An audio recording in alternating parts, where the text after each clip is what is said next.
असशील असं तुम्ही म्हणाला. होय. मी वाईट काय करू शकतो मला सांगा. कोणाचा अपराध तुझा या भानुमतीने केलाय आणि सुप्रियाने केलाय म्हणून त्या दोघांनाही युद्धाला परास्त करून ओळख घेऊन जात होतास? नाही नाही, तुमच्या प्रत्येकाचा नेमका प्रश्न काय आहे, तुमच्या प्रत्येकाची अडचण काय आहे हेच मला अजून कळालेलं नाही. जो तो येतोय तो फक्त इतिहास गिरवतोय. अहो, काय प्रमाद घडला, काय प्रसंग घडला याची जाणीव प्रत्येकाला असून सुद्धा प्रत्येक जण तोच प्रश्न करत राहिला तर हे सारं तिथंच फिरत राहणार आहे. या वर्तुळाच्या बाहेर आता कोणाला तरी म्हणावं लागणार आहे. अहो, प्रश्न तुम्ही केला, होय. निरुत्तर मी ठेवणार नाही.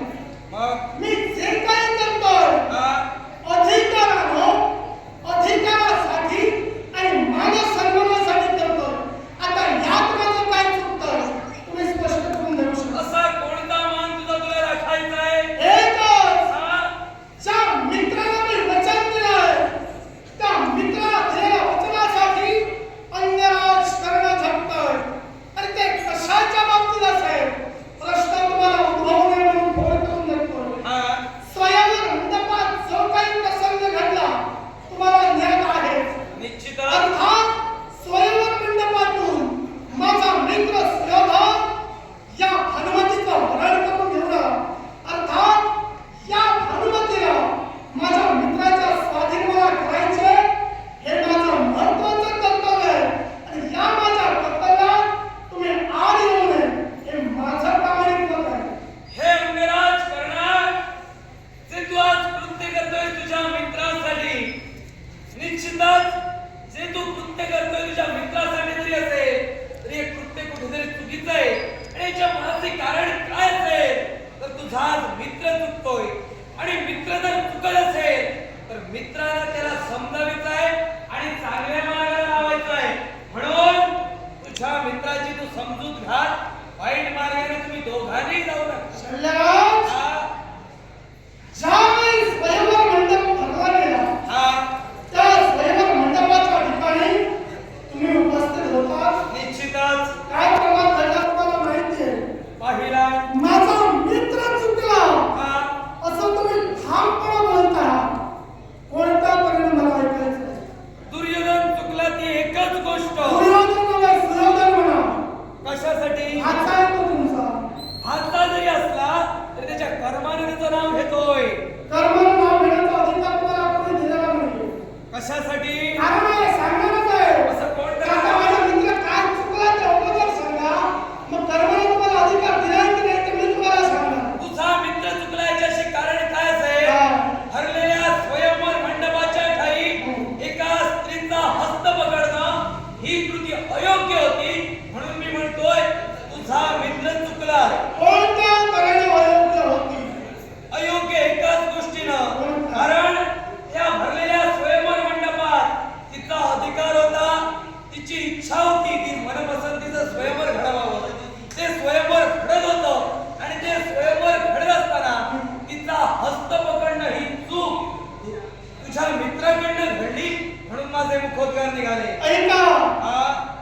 स्वयंवर मनपसंतीचा होता. होय. गोष्ट मान्य. मान्य आहे. मग त्या स्वयंवर मंडपात या भानुमतीनं माझ्या मित्राकडे पाहून चेहऱ्यावर वेडेवाकडे हावभाव करून मित्राचा अपमान करणं हे भानुमतीला शोभतं का? हे भानुमतीला शोभतच नाहीये. ऐका, हे जर भानुमतीला शोभत नाही हा. म्हणजे भानुमतीनं काय केलं हे तुम्ही पाहिलं. होय.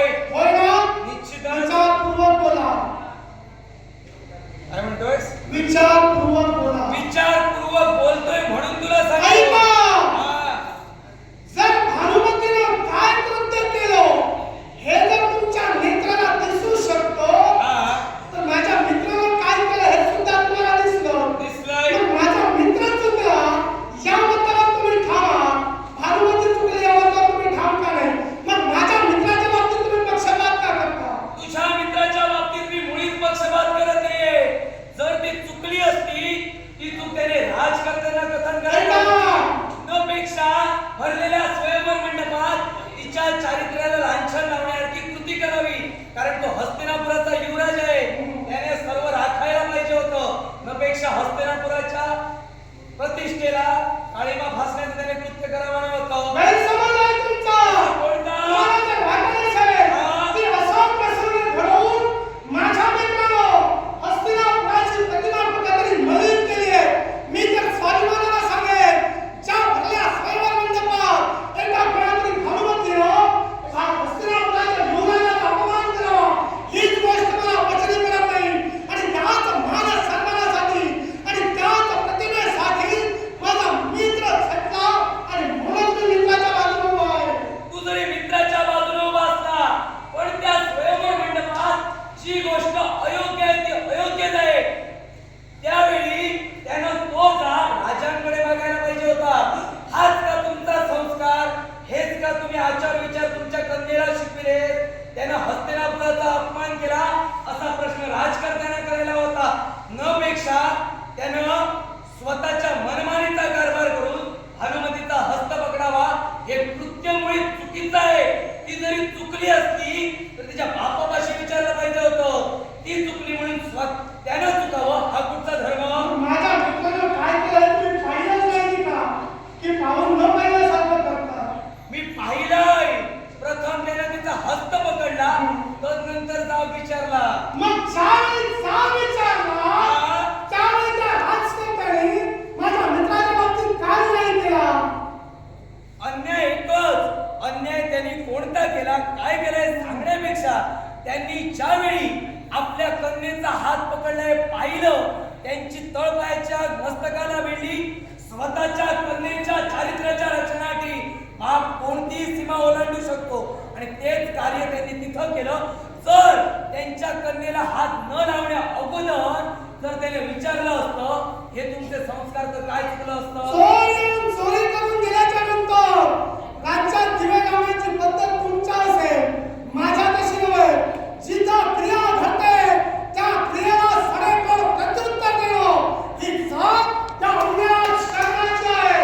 जो काही प्रमाद घडला त्या प्रमादाला प्रसंगाची स्वागत लावून जिथल्या ठिकाणी रोखोक न्याय करणं हे अन्याय करण्याचं शासन आहे. रोखोक न्याय जर तिथे तुम्हाला करायचा होता ना, चोर दिवे लावून पळून गेला नव्हता. भानुमती नागपूरहून तिथंच होती. ती पळून गेली नव्हती. चारची तिथं होती. त्याच्या बापाला प्रश्न विचारायला होता. कुठे पळून गेल्याच्या नंतर विचारलं असतं तर मी चुकीचंच म्हणलं असतं. पण तिथे असताना सगळ्यांसमोर तिचा हस्त पकडून तिच्या चारित्र्याला डाग लावणं एका क्षत्रियाला कसं का शोभतं? ऐका! काय ते? तुम्ही ज्येष्ठ आहात. होय. त्याहीपेक्षा तुम्ही सुज्ञ आहात. निश्चितच. तुमच्या वयाचा मी मान राखतोय. मी अजून माझी मर्यादा ओलांडलेली नाही आणि मला ती ओलांडायची सुद्धा नाही. अहो, जर त्या स्वयंवर मंडपात न्याय जर प्रत्येकजण करू शकत होता तर त्या स्वयंवर मंडपात तुम्ही सुद्धा उपस्थित होता. होय. पण तुम्ही काय तिथं दिवे लावला? मी काहीच दिवे लावले नाही. मग? मी आलो आणि ते दुष्कृत्य घडलं ते नेत्राने पाहिलं आणि ज्यावेळी मी पाहिलं ना त्यावेळी जे काही दुष्कृत्य चालत होतं ना त्याला हस्ताला ओढत गेलं. हस्ताला ओढत गेल्याच्या नंतर त्यांच्या हातून अपप्रकार घडू नये म्हणून त्या दोना कन्येच्या रक्षणासाठी मी तिथपर्यंत गेलो. माझं तरी काय चुकलं? ऐका! काय ते? त्याच्या संरक्षणासाठी त्यांच्या मठात तुम्ही गेला. होय. त्या स्वयंवर मंडपात साऱ्या लोकांना आवाहन या अन्यायास करण्याला केलं होतं. पण माझ्या आवाजाला मध्यावर तुम्ही दिला नाही. तिथं अशा तुच्छ लोकांशी होय. तुमच्या योग्य म्हणण्यापूर्वी विचार कर म्हणतोय. काय हो? हे अंगराज करणार तर अंगरेजाचं राज्य उपभोग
करशील तर मित्राला चांगल्या मार्गाला लाव. मित्रानं मित्राला सद्मार्ग दाखवायचा, न की त्याला वाईट मार्गाला लावायचं. एक सुज्ञ आहेस म्हणून तू सांगतोय, पण तू उलटा त्या सुयोधनाची बाजू घेऊन माझ्याशी वितंडवाद घालण्याचा प्रयत्न करू नकोस. समजाविण्याच्या बोधाने सांगतोय, ज्येष्ठांचा मान राख आणि समज.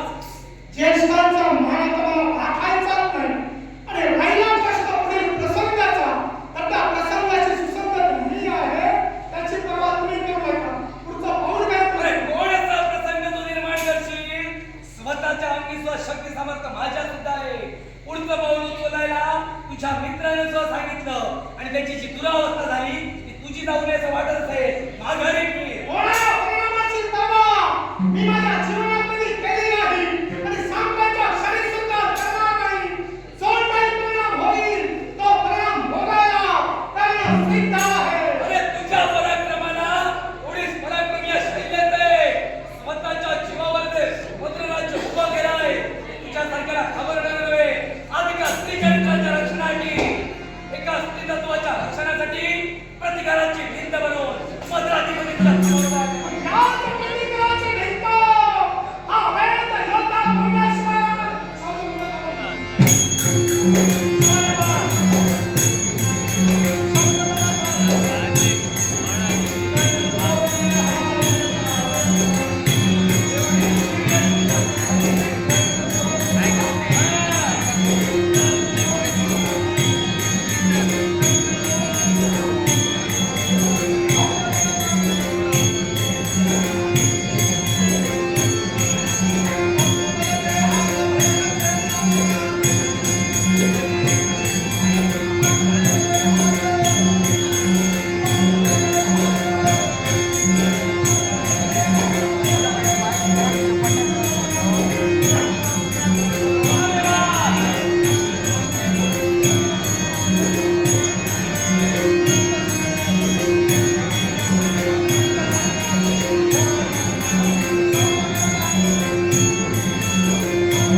म्हणून तुला काही व्याधी होत आहेत असं मला वाटतंय आणि त्या सर्व व्याधी दूर करण्यासाठी बोलण्यासाठी आला. इथं तुझ्या समोर बोलण्यासाठी उभा राहिलोय.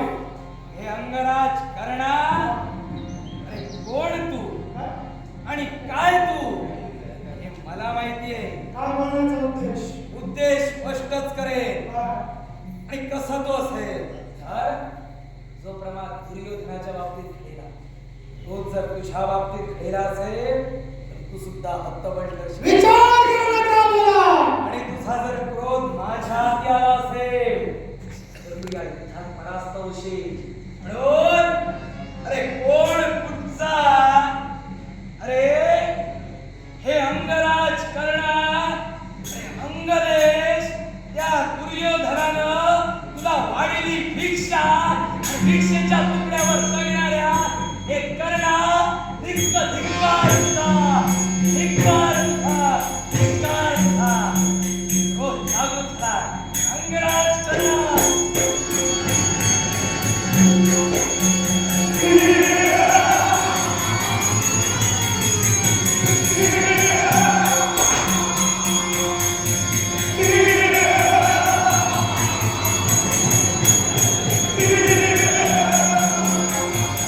आणि आज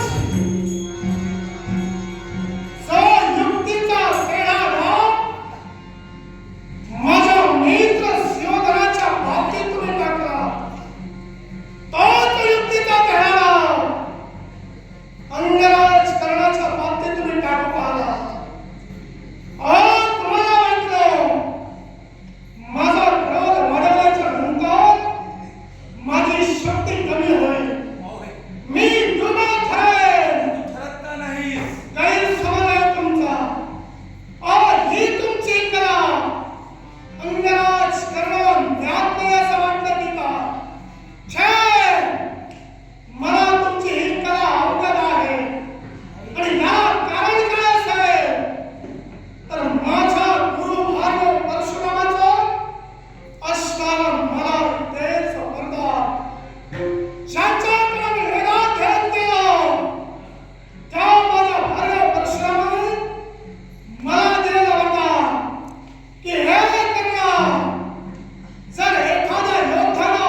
तर जे कौशल्य या शैल्याला अंगीकार आहे ते कौशल्य म्हणजे सारथ्य कर्म आणि ते सारथ्य कर्म तुझं करायला लागेल अशी प्रतिज्ञा करतोय आणि सत्य करणार आहे. अरे जा तुझ्या सारख्या सुताच्या पोराचं सारथ्य माझ्यासारख्या राजकर्त्याने करावं. अरे छे त्याचे हात दगडाखाली असतात त्याला जास्त धडपड करू नये. आणि ऐक मरण येताना बघतो. माझी मुक्तता कर. माझा क्रोध मला परत दे. मुळीच नाही. माझी शक्ती मला परत दे. अंगराज करणार हो! तुझा कर्माची फळ हाती हो. जशी तू प्रतिज्ञा केली आहेस तशी प्रतिज्ञा हा शैल्य करतो आणि ती कोणती असेल कोणती? तर आज जसा हत्तबल मी ठरलोय आज जसा बंदिवान मी ठरलोय आज माझ्याजवळ आधार कुणाचा नाही आणि सहाय्य तुझ्याजवळ मागतोय. एक ना एक दिवस असा येईल की तू माझ्या चरणापर्यंत येशील आणि मदतीची भीक मागशील.